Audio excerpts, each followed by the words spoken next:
Doctor Sivanthi Adithanar teachers training institute Tiruchendur இந்த ஆண்டிற்கான admission நடைபெறுகிறது. தமிழகத்திற்கு தர வேண்டிய காவிரி நதி நீரில் 46% நீரை மட்டுமே கர்நாடகா அளித்துள்ளது. அது பற்றிய விவரங்களை இந்த செய்தி தொகுப்பு அலசுகிறது. தமிழகத்தில் நிலத்தடி நீர்மட்டம் குறைந்து வரும் நிலையில் காவிரி நீரின் அளவும் வெகுவாக சரிந்து வருகிறது. உச்சநீதிமன்றத்தின் தீர்ப்பின்படி 2023 ஜூன் 1 முதல் 2024 ஏப்ரல் 28 வரை மொத்தம் 174.49 டிஎம்சி நீரை கர்நாடகா தமிழகத்திற்கு அளிக்க வேண்டும். ஆனால் இந்த காலகட்டத்தில் 78.28 டிஎம்சி நீரை மட்டும் கர்நாடகா தமிழகத்திற்கு அளித்துள்ளதாக தரவுகள் கூறுகின்றன. கர்நாடகாவில் காவிரிக்கு குறுக்கே கட்டப்பட்டுள்ள 4 முக்கிய அணைகளில் 2023 ஜூன் 1 முதல் 2024 ஏப்ரல் 25 வரை மொத்தம் 150.94 டிஎம்சி நீர் காவிரி மூலம் பெறப்பட்டுள்ளது.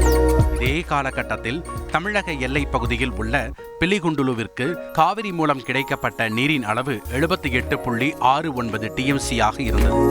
அந்த வகையில் கர்நாடக மாநிலம் தமிழகத்திற்கு அளிக்கப்பட வேண்டிய காவிரி நீரின் அளவில் 54.86% அளிக்காமல் பற்றாக்குறை வைத்துள்ளது.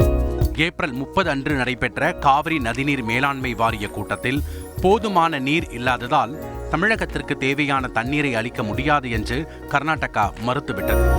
காவிரி நதிநீர் வாரியமும் கர்நாடகாவின் நிலைப்பாட்டிற்கு ஆதரவு தெரிவித்துள்ளது குறிப்பிடத்தக்கது.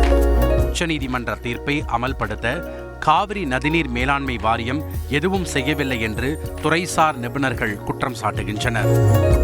இந்நிலையில் தமிழகத்தில் உள்ள 90 நீர்நிலைகளில் 10 நீர்நிலைகள் முற்றிலும் வறண்டுள்ளதாக நீர்வளத்துறையின் தரவுகள் கூறுகின்றன.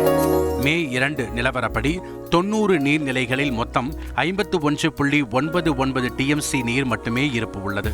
இது இந்த நீர்நிலைகளின் மொத்த கொள்ளளவில் 23.18% மட்டுமே என்பது குறிப்பிடத்தக்கது.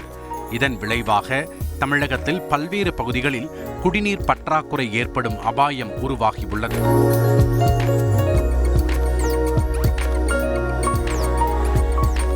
Doctor Sivanthi Adithanar teachers training institute Tiruchendur. Admission என்கொயரிக்கு கீழே உள்ள லிங்கை கிளிக் செய்யவும்.